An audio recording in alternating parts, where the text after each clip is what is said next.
Бұл әңгімені бұрын ешкім естімеген. Толығын видеодан тыңдаңыз.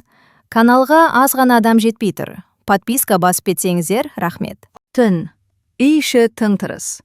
Ас бөлмедегі сағаттың тықылы ғана естіледі. Телефон экранының жарығы жігіттің жүзіне түсіп тұр. Көзінде ұйқы жоқ. Ойы сан-саққа жүгіріп отыр. Ерасыл, аты шартты, үстел басында жалғыз отырды. Алдында жартылай ішілген шай. Қолында телефон. Экранда банк қосымшасы. Саусағы батпай тұр. Жоқ, болмайды. Деп сыбырлады ол өз-өзіне. Бірақ телефонды өшірмеді. Бүгін кешкі әңгіме миынан кетпей қойды. Брат, бұл кәдімгі тема ғой, деген еді Данияр кафеде. Даусында сенімділік. Бәрі істеп жүр. Не істеп жүр? Онлайн кредит. Документ те керек емес. Бір-екі подтверждение ғана. Өз атыма бермейді ғой. Өз атына емес. Ерасыл сол жерде-ақ түсінген. Жындысың ба? Данияр күліп жіберген. Әй, ештеңе болмайды. Қазір бәрі онлайн. Анаң бәрібір байқамайды. Бір айда жауып тастайсың. Бұл уже перебор ғой. Перебор емес, шанс. Сол сөз құлағында қалып қойды. Шанс. Телефон экранына қайта үңілді. Банк қосымшасы ашық тұр. Кредит бөлімі. Сома таңдау. Жүрегі дүрсілдей бастады. Уақытша ғана, деді іштей. Тек айналдырып алам, кейін жабам. Саусағы экранға тиді. 10 миллион теңге. 1 секунд. 2 секунд. Ішінде бір нәрсе қарсыласып жатқандай. 1 миллион. Түк емес қой, деп күбірледі. Өтінім жіберілді. Экранда жүктеліп тұрған шеңгер айналып тұр. Ол тынысын ішіне тартып, қатып қалды. Сол сәтте ас бөлмеден дыбыс шыққандай болды. Ерасыл селк етіп артына қарады. Ешкім жоқ. Үйдегілер ұйқыда. Телефонға қайта қарады. Экран өзгерді. Жасыл фон. Үлкен жазу. Кредит мақұлданды. Көздері бақырайып кетті. Тағы 1 секунд, сосын тағы бір жазу шықты. Ақша аударылды. Ерасыл орнынан тұрып кете жаздады. Жоқ. Шынымен бе? Карта балансына кірді. Сома тұр. 1 миллион теңге. Дәл қазір. Дәл осы сәтте. Шотта. Ол үнсіз тұрып қалды. Қуану керек пе, қорқу керек пе, өзі де түсінбеді. Жүрегі әлі дүрсілдеп тұр. Бірақ бір қызық сезім пайда болды. Жеңілдік. Тіпті аздап масайрау. Бәрі оңай екен ғой, деді күліп. Сол сәтте миында жаңа ой жылт етті. Егер 1 миллион берсе, 10 миллион ше? Телефон қайтадан қолына ауыр болып сезілді. Бірақ енді қорқыныш азайған. Орнына басқа нәрсе келген. Қызығушылық. Ашкөз үміт. Экран тағы да ашылды. Кредит бөлімі. Сома таңдау. Саусағы бұл жолы батыл қозғалды. Телефон экраны көз алдында. Сома таңдау. Ерасылдың саусағы дірілдеген жоқ бұл жолы. Ішіндегі бір шекара жаңа ғана бұзылып кеткенде еді. 10 миллион теңге. Экранда цифрлар тұр. Өзіне өзі сенбей қарайды. Бұл уже сумасшествие, деп күбірледі. Бірақ өтінімді жаппады. Керісінше алға өтті. Жеке мәліметтер. Подтверждение. SMS код. Бәрі тым тез болып жатқандай. Миы үлгермей қалды. Қазір тоқтатам. Соңғы қадам. Жібермеймін. Бірақ жіберді. Өтінім кетті. Экранда тағы да сол айналған шеңбер. Бұл жолы уақыт баяу жылжығандай сезілді. Жүрегі тамағына тығылды. Мақұлдамайды, деді іштей. Мұндай соманы бере салмайды. 1 секунд. 2 секунд. 3. Экран жарқ етті. Жасыл түс, үлкен жазу. Кредит мақұлданды. Ерасыл қатып қалды. Денесі мұздап кеткендей. Жоқ, деді сыбырлап. Жоқ. Тағы бір жол шықты. Ақшекша аударуды. Сол сәтте ол шынымен дем алмай қалғанын сезді. Карта балансы. Сандар жүктелді. Сосын 10 миллион теңге. Көздері сенбейді. Қайта жүктеді. Тағы қарады.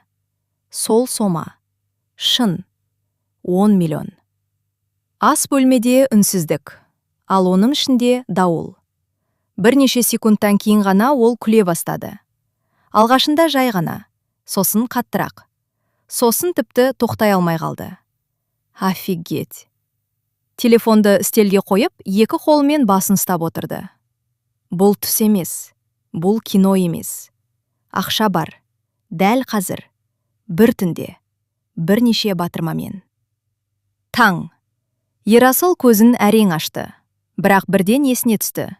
Телефон, баланс, бәрі орнында. Жүрегі тағы да атқақтады. Бүгін әлем басқаша көрінді. Көше де, адамдар да, өзі де. Ішінде бір жасырын құпия бар адам сияқты. Автобуста отырса да, ойы тек бір жерде. Ақшада, 10 миллионда. Бір-екі айда айналдырам, деп ойлады. Бизнес жасаймын, қайтарам. Еш проблема жоқ. Өзін толық ақтап алған. Тіпті кінә сезімі азайған. Бұл ұрлық емес. Уақытша ғана. Отбасым үшін. Адам өзіне өтірікті өте әдемі етіп айтала деген. Кеш. Достар. Кафе. Стол үстиді. Брат, бүгін сен мүлде басқа адамсың ғой, деді біреуі күліп. Ерасыл да күліп отыр. Ішінде адреналин. Қалтасында шексіздік сезімі. Шотта 10 миллион. Жақсы жаңалық бар, деді ол жұмбақтап. Айтсай? Кейін. Ол өзін кино кейіпкеріндей сезінді. Бірақ бір сәтте телефон дір етті. СМС. Банк хабарламасы. Төлем кестесі. Ай сайынғы төлем. Сома. Ерасылдың күлкісі баяу сөнді. Цифрларға қайта қарады. Сандар енді басқаша көрінді. Өте салқын. Өте ауыр. Бір нәрсе ішінен төмен тартып жібергендей болды. Не болды, деді досы. Ештеңе. Бірақ дәл сол сәтте алғаш рет кішкентай өте жайсыз ой жылт етті. Егер бірдеңе дұрыс болмай қалса ше? Ал ол ой енді оңай кетпейтін еді. Таңертең. Үй іші әдеттегідей. Ас бөлмеден анасының даусы естіліп тұр. Ерасыл, шай ішесің бе? Иә, қазір. Даусы бір түрлі шықты. Өзі де байқап қалды. Телефон әлі қолында. Соңғы күндері қолдан түсірмейтін болған. Әр жарты сағат сайын баланс тексеру әдетке айналды. 10 миллион орнында. Бірақ көңілде тыныштық жоқ. Ай сайынғы төлем сандары миында жаңғырып тұр. Өте үлкен, өте шын. Кенет анасының телефоны шырылдады. Ерасыл селк ете қалды. Неге екенін өзі де түсінбеді.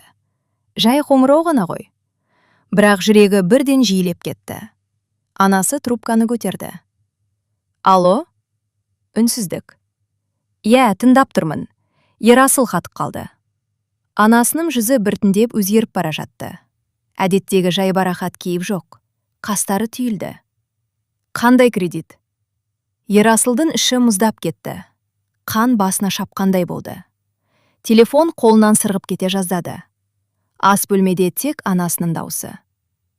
Жоқ, сіз қателесіп тұрсыз. Мен ешқандай кредит алған жоқпын. Жүрегі тарс-тарс. Құлағы шулап кетті. Жоқ, бұл мүмкін емес. Пауза. Қандай 10 миллион? Осы сөзден кейін уақыт тоқтап қалғандай болды.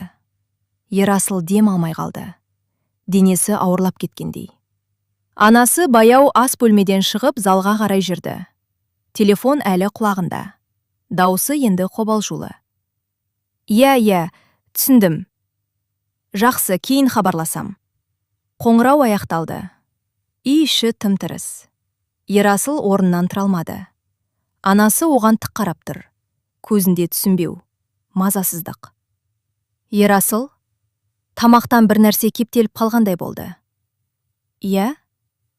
Маған банк хабарласты. Ішінен бір нәрсе құлағандай. Бірақ сырттай сабыр сақтауға тырысты. Қандай банк? Кредит туралы айтып тұр. Үнсіздік. 10 миллион дейді. Ерасыл күліп жібергісі келді. Өтірік күлкі. Жасанды таңғалу. Қалайша? Анасы басын шайқады. Өзім де түсінбей тұрмын. Мен ештеңе алған жоқпын ғой. Осы сөз жүрегіне пышақтай қадалды. Бірақ енді кері шегіну жоқ. Қате шығар, деді ол тез. Қазір сондайлар көп қой. Өз даусын өзі танымай қалды. Өте тез, өте сенімсіз. Анасы үнсіз қарап тұр. Қате болса жақсы. Сосын жай ғана, бірақ өте ауыр сөз айтты. Бірақ олар барлық мәлімет дұрыс дейді. Ерасылдың арқасынан суық тер ақты. Сол күн. Үйдегі атмосфера өзгеріп кетті. Анасы ойланып жүр. Телефоным қайта-қайта қарап қояды. Ал Ерасыл әр дыбыстан селк етеді. Әр хабарламадан шошыды. Телефон дір ете қалды. Бұл жолы өзінікі. СМС банк. Төлем туралы еске салу. Экранға ұзақ қарап қалды. Кенет бір қорқынышты шындық миына соққы боп тиді. Банк бәрін біледі. Бұл енді жай ойын емес. Ал ең қорқыныштысы, анасы әлі ештеңені түсінбей жүр. Бірақ бұл ұзаққа созылмайтын еді. Үй іші бұрынғыдай емес. Ауа ауыр. Әр сөз сақтықпен айтылатын болған. Анасы сол күннен бері тыныш емес. Телефондан біреу хабарласа қалса, жүрегі зырқ ете түседі. Ал Ерасыл тіпті көзге тіке қарай алмайды. Кешкісін тағы қоңырау. Бұл жолы динамик қосылды. Ерасыл бәрін естіп отыр. Сәлеметсіз бе? Сіздің атыңызда белсенді кредит бар. Анасының даусы дірілдеп шықты. Мен айттым ғой, мен кредит алған жоқпын. Өтінім онлайн рәсімделген. Барлық растаулар өткен. Ерасылдың жүрегі тарс-тарс. Әр сөз балғадай соғылып жатыр. Бұл қалай мүмкін? Жүйеде ешқандай қате жоқ. Үнсіздік. Сосын ең ауыр сөйлем. Төлем мерзімі жақындап қалды. Қоңырау аяқталды. Бөлмеде үнсіздік. Өлі тыныштық. Анасы диванға жай ғана отырып қалды. Жүзі өзгерген. Көзінде қорқыныш. Біреу менің атымды пайдаланып жүр, деді сыбырлап. Ерасыл үндемеді. Себебі ол біреу дәл қарсысында отыр еді. Келесі күн. Банк бөлімі. Ұзын кезек. Салқын жарық. Қатты жүйке. Анасы терезе алдында менеджермен сөйлесіп отыр. Ерасыл жанында. Әр секунд азап сияқты. Менеджер компьютерге үңіліп отыр. Я, кредит бар. Бірақ мен алған жоқпын. Өтінім сіздің аккаунттан жасалған. Ерасылдың іші шым етті. Барлық подтверждение өткен. СМС код, келісім. Анасы аң-таң. Мен ештеңе растаған жоқпын. Менеджер салқын жауап берді. Жүйе бойынша бәрі дұрыс. Сол сәтте анасы Ерасылға бұрылды. Кенет, күтпеген, тікелей. Ерасыл, сен бірдеңе білесің бе? Уақыт тоқтағандай болды. Жүрегі кеудесінен шығып кетердей. Бірақ беті тас. Жоқ, өтірік. Бір ауыз сөз. Бірақ салмағы қорғасынан ауыр. Анасы ұзақ қарап тұрды. Сенгісі келгендей. Бірақ ішінде күдік оянғаны анық. Үйге қайтар жол. Екеуде үнсіз. Машина ішінде тек жол дыбысы. Анасы терезеге қарап отыр. Сосын жай ғана айтты. Бұл өте қорқынышты жағдай. Ерасыл жұтынып қойды. Иә. Егер банк қате жібермесе, сол сөйлем аяқталмай қалды. Бірақ мағынасы анық еді. Ерасыл енді сезді. Күдік басталды. Ал күдік ең қауіпті кезең. Өйткені шындыққа апаратын жол дәл осы жерден басталады. Түн. Ерасыл ұйықтай алмады. Соңғы күндері көз ілу азапқа айналған. Телефон қолында. Экранға қарап жатыр. Баланстағы ақша енді қуаныш емес, қорқыныш, ауыр жүк. Кенет бөлме есігі сықырлап ашылды. Анасы. Түн ортасы. Бұл әдеттегі нәрсе емес. Ерасыл бірден тік отырды. Ұйықтамадың ба? Даусы сабырлы, бірақ бір түрлі суық. Жоқ, жай. Анасы бөлмеге кіріп есікті жапты. Қолында телефон. Жүзі өте байсалды. Тым байсалды. Бұл одан бетер қорқынышты еді. Маған бір нәрсе көрсетші, деді. Жүрегі зу етті. Не? Телефоныңды. Дүние төңкеріліп кеткендей болды. Не үшін? Көрсетші. Даусы көтерілген жоқ, бірақ қарсыласуға мүмкіндікте қалдырмады. Ерасылдың алақаны терлеп кетті. Анаш, телефоныңды, Ерасыл. Сол сәтте ол бәрін түсінді. Бұл жай сұрақ емес. Бұл уже шешілген әңгіме. Баяу ғана телефонды созды. Анасы үнсіз алды. Экранға қарады. Бірнеше секунд. Бөлмеде тек тыныс дыбысы. Сосын бір қолдан екінші қолға ауысқандай. Телефон сәл дір етті. Анасының көзі үлкейіп кетті. Экранда банк қосымшасы. Кредит, баланс, сандар. Барлық жауап сол жерде тұреді. Ұзақ үнсіздік. Өте ауыр. Өте жаншитын. Ерасыл басын көтере алмады. Себебі бәрі бітті. Бұл не? Даусы сыбырдан әрең шықты. Ерасыл үндемеді. Айтарға сөз жоқ. Ақталуға мүмкіндік жоқ. Ерасыл. Сол дауыс. Сол бір сөз. Ішін тас талқан етті. Айтшы. Үнсіздік. Көзінен жас ыршып кете жаздады. Мен... Тамақтан сөз өтпейді. Мен уақытша ғана. Анасы шегініп кеткендей болды. Сөзді естігісі келмегендей. Сен менің атымнан. Жауап берудің өзі артық еді. Бәрі анық, бәрі көрініп тұр. Анасының көзіне жас толды, бірақ жыламады. Бұл одан да ауыр. Неге? Бұл сұрақта айқай жоқ, тек ауырсыну, сенімнің күйреуі. Мен қайтарғым келді, деді Ерасыл дірілдеп. Бәрін жабам деп ойладым. Анасы үнсіз тұр. Сосын жай ғана отырды, әлсірегендей. Мен саған сендім ғой. Осы сөз Ерасылға кез келген айқайдан ауыр тиді. Сен менің баламсың ғой. Бөлмеде тыныштық. Бірақ бұл тыныштық енді бұрынғыдай емес еді. Бұл сынған тыныштық. Қайта қалпына келмейтін тыныштық. Ерасыл енді анық түсінді. Бұл ақша емес мәселе. Бұл сенім. Ал сенімнің бағасы 10 миллионнан да қымбат еді. Таң. Үй іші өлі тыныш. Кеше түнгі әңгімеден кейін ешкім дұрыс ұйықтамаған. Ас бөлмеде анасы үнсіз отыр. Алдында шай бар. Бірақ ішіп отырған жоқ. Көздері ісінген. Ерасыл есіктен сығалап кірді. Бір сәтке бала сияқты сезінді өзін. Кінәлілі, қорғансыз. Анаш. Жауап жоқ. Тек ауыр үнсіздік.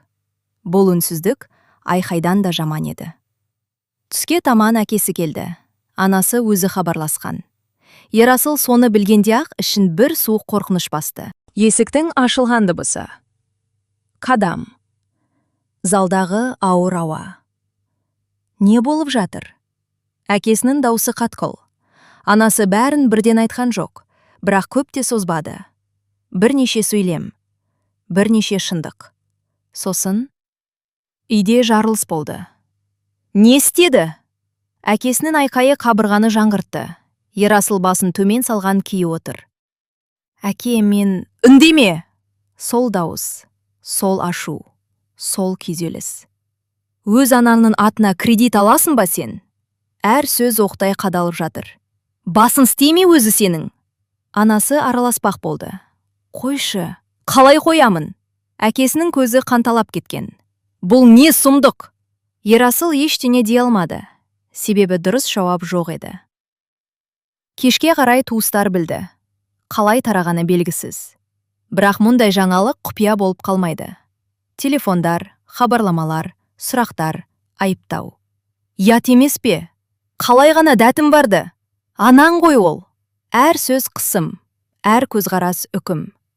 Ерасыл өзін адам емес, қылмыскер сияқты сезінді. Үйде отыра алмайтын күйге жетті.